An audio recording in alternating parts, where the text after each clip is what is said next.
j'espère que vous allez bien. Je suis ravie de vous retrouver aujourd'hui pour vous présenter mes dernières lectures et vous donner mes avis. Donc j'ai quand même 6 romans à vous présenter. Oui, parce que j'ai pas mal lu et ça c'est grâce aux vacances parce que du coup j'ai eu plus de temps pour lire et en plus de ça moi comme on a fait pas mal de plages, j'adore lire sur la plage. Et en plus de ça je m'étais fixé une pile à lire pour ces vacances. Donc si vous n'avez pas vu cette vidéo, je vous invite à la regarder juste là. Et donc est-ce que j'ai lu tous les romans que je m'étais fixé? Eh bien la réponse est non. En fait je m'étais fixé, je sais plus, je crois 5 romans et finalement eh bien je les ai quasiment tous lus en fait sauf un. Je voulais faire une relecture du tome 1 de la saga Rune de Edna Walters et finalement je n'ai pas fait cette relecture et à la place j'ai lu un autre livre qui n'était pas prévu, enfin bref voilà, donc ma pile à lire je l'ai quasiment respectée on va dire. Donc j'ai commencé justement avec le livre qui n'était pas prévu, il s'agit donc de The Kissing Booth par Bess Reckless, par les éditions je crois Hachette Roman il me semble, donc je l'ai acheté sur ma liseuse il y a quelques temps déjà. Ah oui, je l'avais acheté suite après avoir vu le film sur Netflix que j'avais bien aimé. Cette histoire est sous le point de vue de Ella. Ella a un meilleur ami qui se prénomme Lee depuis, voilà, ils sont meilleurs amis depuis tout petit. Et Lee a un grand frère qui se prénomme Noah et Ella est secrètement, elle a secrètement le béguin pour le grand frère de Lee, sauf que voilà, c'est le grand frère de son meilleur ami, donc pas touche en fait.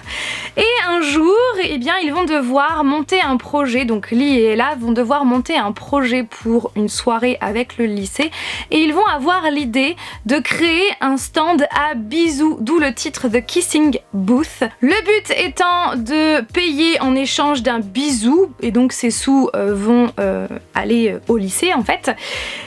Et bien le problème c'est que Ella, devinez qui elle va embrasser lors de cette soirée? Et bien elle va embrasser Noah, le grand frère de son meilleur ami, et je ne vous en dis pas plus.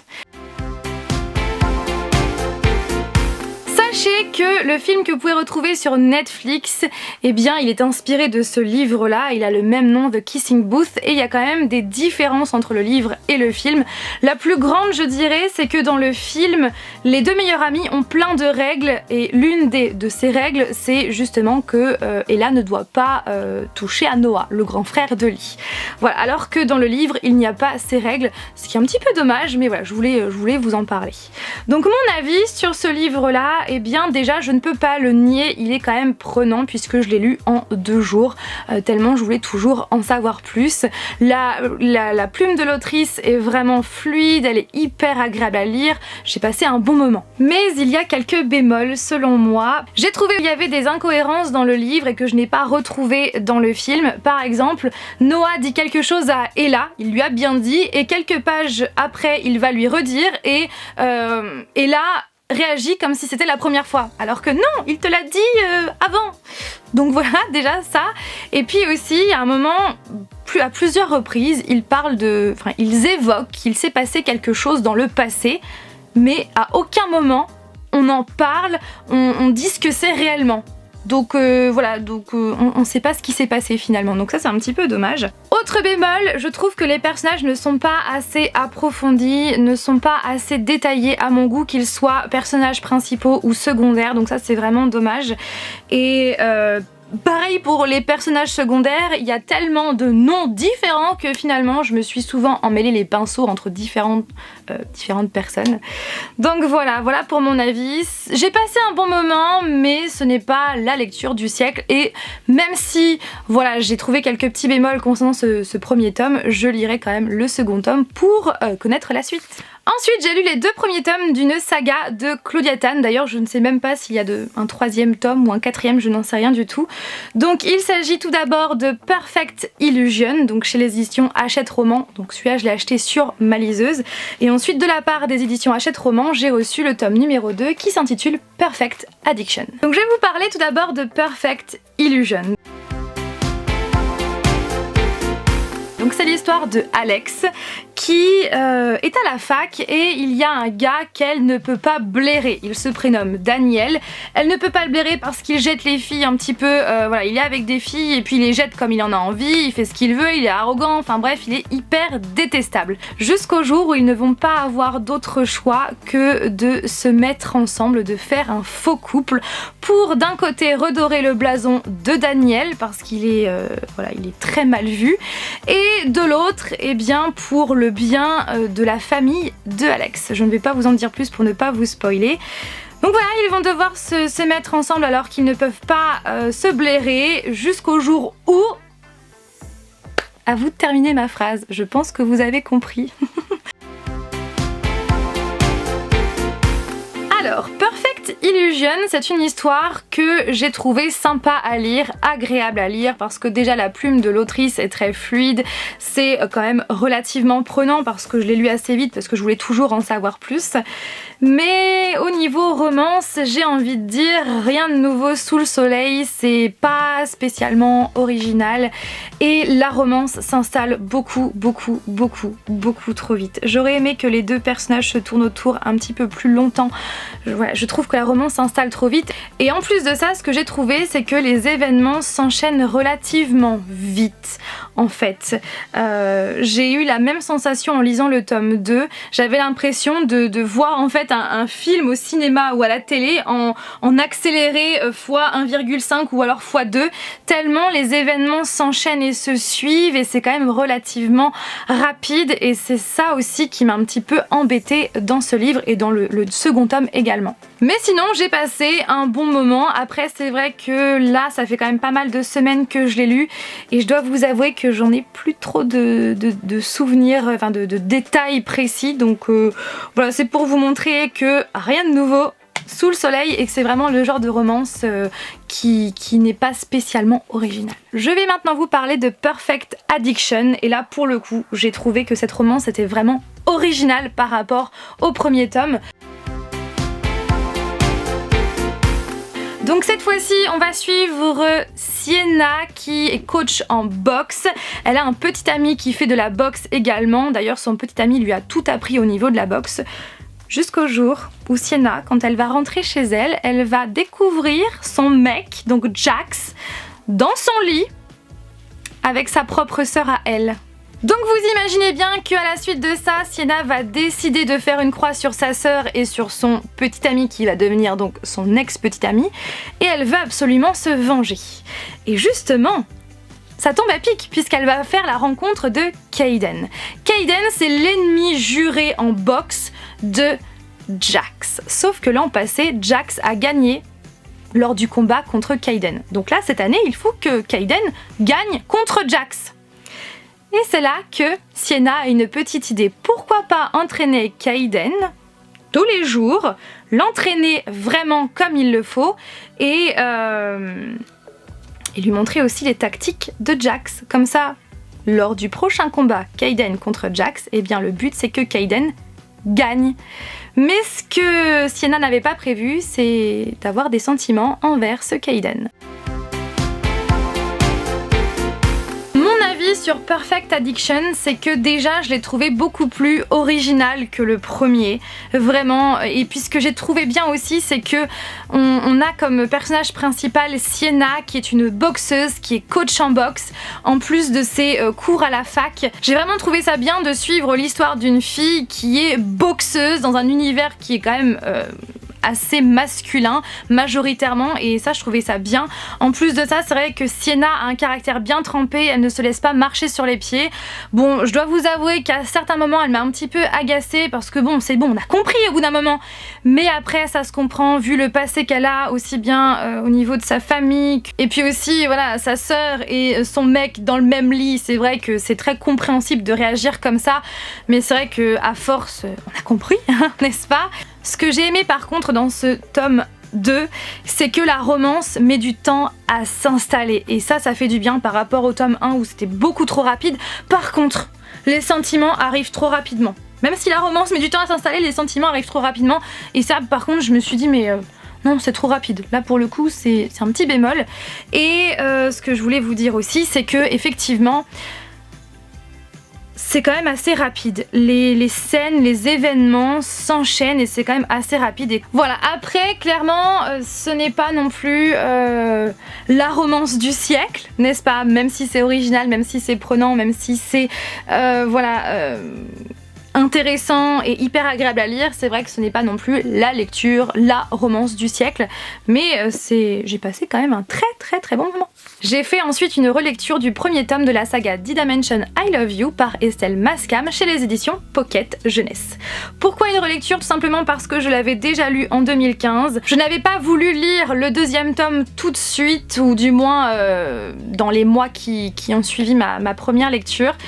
Et au final, les mois ont passé, j'ai fini par le vendre et j'ai fini par le regretter quand j'ai vu que Estelle Mascam avait sorti le 4e tome, donc soit le premier tome sous le point de vue de Tyler. Et c'est là que je m'en suis mordu les doigts, donc je l'ai acheté sur ma liseuse et récemment je l'ai racheté en format papier pour l'avoir dans ma bibliothèque. Voilà, voilà le cheminement. C'est l'histoire de Eden qui a 16 ans, qui va devoir passer l'été dans la famille recomposée de son père à Santa Monica en Californie. Vous le savez, l'amour que j'ai pour cette ville, on a vraiment eu un coup de cœur pour cette ville, elle est magnifique. Et donc son père a refait sa vie, il a une nouvelle femme et sa nouvelle femme avait déjà 2 enfants d'un premier mariage.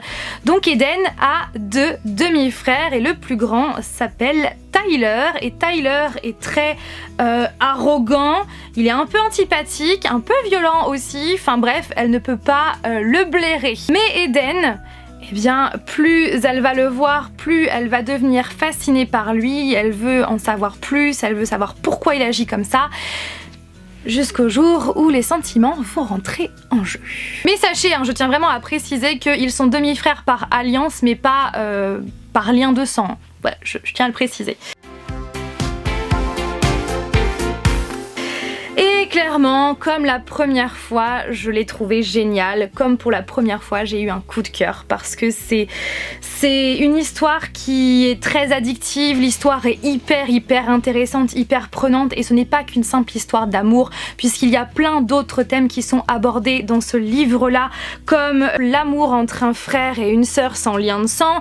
Il y a aussi la drogue, les addictions, les violences infantiles, l'adolescence, les familles recomposées, les liens familiaux, l'amitié aussi, enfin bref, il y a tellement de sujets abordés dans ce roman. C'est touchant, c'est bouleversant, j'ai versé mes petites larmes à plusieurs reprises.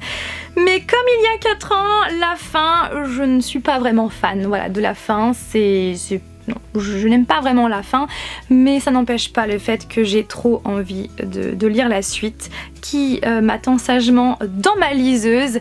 Et encore une fois, donc l'écriture est très fluide, très agréable, très addictive, les personnages sont attachants, touchant, voilà, tout ça à la fois, et franchement j'ai eu un coup de cœur pour ce premier tome comme il y a 4 ans. J'ai lu The Perfect Date par Steve Bloom que j'avais reçu de la part de la maison d'édition Hachette Roman, que je remercie encore une fois.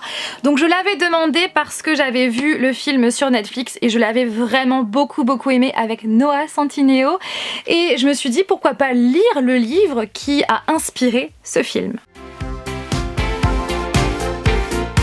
Et vous savez quoi, je vais vous lire directement le résumé parce que la particularité de Brooks, c'est qu'il a vraiment une répartie vraiment de dingue. Il a beaucoup d'humour et ce résumé reflète bien son humour. Donc je vais vous le lire. Au départ, je voulais juste rendre service. Entre parenthèses, 0 arrière-pensée, promis, juré. On avait posé un lapin à Dana Burdett au bal du lycée. Alors voilà, histoire qu'elle ne se tape pas trop la honte. C'est moi qui l'ai accompagnée. Et bam, 300 $ dans la poche de qui? De Brooks Rattigan, votre humble serviteur. Du coup, j'en ai fait mon business. J'escorte de riches demoiselles pour qu'elles passent une bonne soirée. En tout bien, tout honneur, évidemment, même s'il y a toujours un gros pourboire à la clé. À dire vrai, j'étais prêt à tout pour entrer dans la fac de mes rêves, même à briser certains de mes principes. Sauf que je ne m'attendais pas à ce que ça se retourne contre moi. Mais alors vraiment pas. L'histoire, je l'ai vraiment trouvée originale, prenante, bien pensée, agréable à lire. J'ai vraiment passé un bon moment. Sachez que si vous avez vu le film d'abord, sachez qu'il y a des différences entre le film et le livre. La plus grosse différence, c'est que dans le film, Brooke se sert d'une application pour faire son business. Donc l'application a été créée par son meilleur ami, alors que dans le livre, il n'est pas du tout question d'application. Donc là, c'est quand même la plus grosse différence. Après, il y a des petites différences, comme par exemple dans le livre, Brooke veut aller à Columbia alors que dans le film il veut aller à Yale, mais bon ça n'a pas beaucoup d'importance. Ce livre là je l'ai vraiment trouvé rythmé, peut-être pas dans son entièreté, j'ai trouvé qu'il y a quand même certains passages moins prenants que d'autres. Plusieurs thèmes sont abordés dans ce livre-là, comme les liens familiaux, la fac avec ses tests de présélection. Il y a aussi le premier job, l'amitié, la romance, les familles monoparentales, le mensonge aussi, parce que oui, Brooks commence à mentir une fois et forcément un mensonge en entraîne un autre. Et clairement, ça finit pas toujours bien et dans la majorité des cas, ça finit par savoir. Ce que j'ai trouvé très intéressant, c'est que dans ce livre-là, Brooks fait souvent allusion, enfin très souvent allusion à l'Ivy League, qui est en fait qui regroupe toutes les plus grandes facultés des États-Unis. Donc Columbia, Yale, il doit y avoir l'UCLA aussi, Harvard. Enfin voilà, ce sont ces facultés-là qui font partie de l'Ivy League. Et donc ça montre bien, ce livre montre bien que c'est pas très simple de rentrer dans ces facultés-là et que, tenez-vous bien, une année de fac à Columbia, c'est 47 000 $. Voilà, c'est complètement différent de chez nous et j'ai trouvé ça très intéressant de savoir ça. J'ai beaucoup aimé le franc-parler, l'humour, la répartie de Brooks.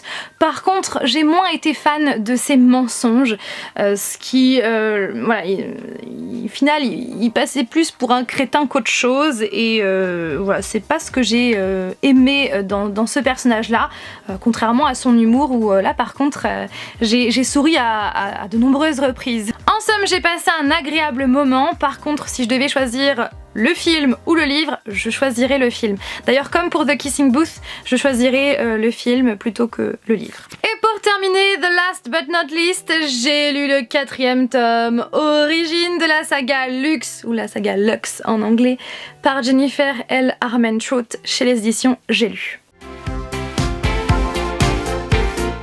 Vous le savez, l'amour que j'ai pour cette saga Lux, moi je vais le dire en français.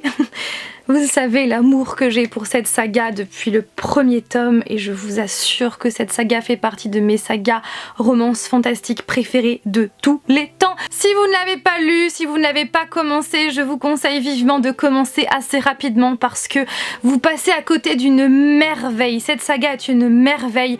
L'univers créé par l'autrice est juste incroyable. Les personnages sont hyper attachants. C'est, comment dire, c'est hyper intéressant. C'est hyper addictif et Damon Black, bon sang! Qu'est-ce que j'aime ce personnage, je suis tellement fan, vraiment. Et ce 4e tome ne déroge pas à la règle, je suis toujours autant fan de cette saga, de cette romance fantastique qui est juste incroyable. Et dans ce 4e tome, je trouve que les personnages ont pris en maturité. Ce que fait Damon pour Katie, au tout début de ce 4e tome, je trouve que c'est juste... Oh, voilà, déjà que voilà, la fin du 3e tome était juste horrible. C'est voilà, de voir ce qu'il fait pour elle et puis aussi toutes ces révélations. On a quand même pas mal de révélations dans ce tome-là qui sont quand même incroyables. Et la fin, oh my god, la fin.